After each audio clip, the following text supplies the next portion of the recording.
ماں کی میت کو برف میں لگا دو کیونکہ بیٹا یورپ سے آ رہا ہے۔ والدین کے لیے سب سے بڑا جو دکھ ہے نا وہ یہ ہے کہ اولاد نہ ہو۔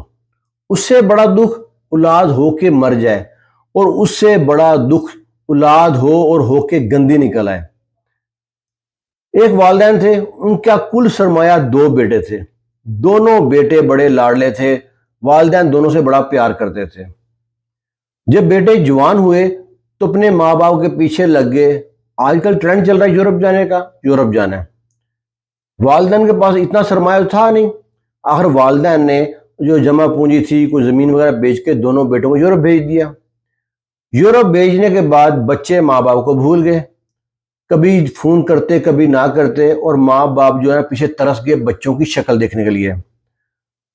اب باپ ان سے اور ماں بھی دونوں کہتے ہیں کہ پتر ایک بار آ جاؤ، اپنی شکل دکھا جاؤ، ہم تو ترس گئے تمہاری شکل دیکھنے کے لیے۔ وہ کہتے جی ماں جی ہم چھوٹی عید پہ آ رہے ہیں، بڑی عید پہ آ رہے ہیں، چھوٹی عید پہ آ رہے ہیں، بڑی عید پہ آ رہے ہیں، اس طرح کرتے رہتے اور آتے نہ۔ آخر وقت گزرا، ان کی ماں بیمار ہو گئی۔ ان کے باپ نے فون کیا کہ پتر اب تو تمہاری ماں بیمار ہو گئی ہے، پتہ نہیں اور وقت ہے یا نہیں ہے، آخری بار آ جاؤ، ماں کا دیدار کر لو، ماں کو اپنی شکل دکھا جاؤ۔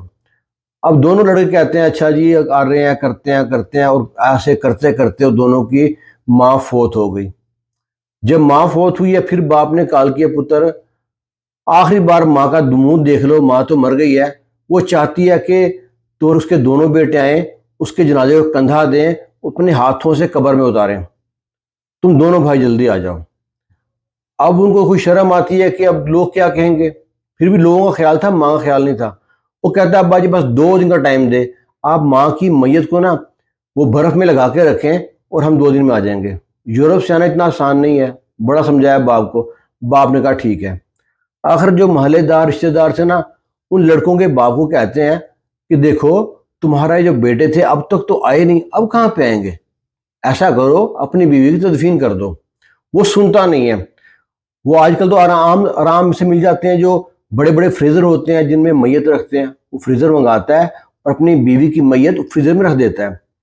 دوسرے دن دیکھتا ہے کہ اس کا بیٹا آ رہا ہے، وہ بڑا خوش ہوتا ہے، بیٹے کو گلے سے لگاتا ہے، آگے پیچھے دیکھتا ہے، سائڈ پہ جا کے پوچھتا ہے تم بیٹا تمہارا بڑا بھائی کیوں نہیں آیا؟ وہ کہتا ہے ابا جی بڑے بھائی نے مجھ کو بھیج دیا ہے۔ وہ کہتا ہے تو میں نے دونوں کہا تھا آنے کو۔ کہتا ہے ابا جی بڑا بھائی کہہ رہا تھا ماں کے مرنے پہ تو چلا جا اور باپ کے مرنے پہ میں چلا جاؤں گا۔ باپ نے یہ بھی الفاظ سنے ہیں تو اس کا جناب پارا ہائی ہو گیا۔ وہ سوچتا ہے کہ کیسی گھٹیا اولاد ہے، انہوں نے ماں باپ کو تقسیم کر لیا ہے کہ اس ماں کے مرنے پہ یہ جائے گا، باپ کے مرنے پہ یہ جائے گا۔ ایسے تو پرائے لوگ بھی نہیں کرتے۔ اتنا دکھی ہوا کہ اس کے پاس الفاظ نہیں تھے بچے کو ڈانٹ سکے، کہہ سکے۔ غصے میں کمرے میں گیا، پستول نکالی ہے، کنپٹی پہ رکھی ہے، فائر مار کے خودکشی کر لی۔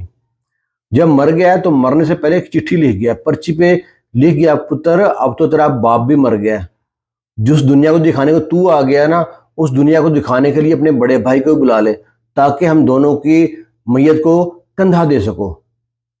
اور لوگ سنتے ہیں تو تھو تھو کرتے ہیں ان کے اوپر۔ ماں باپ اولاد سے پیسہ روپیہ دھن دولت نہیں مانگتے، ماں باپ مانگتے ہیں اولاد سے صرف وقت، تاکہ ان کے پاس 2 گھڑی بیٹھو، ان سے دل کی بات کرو۔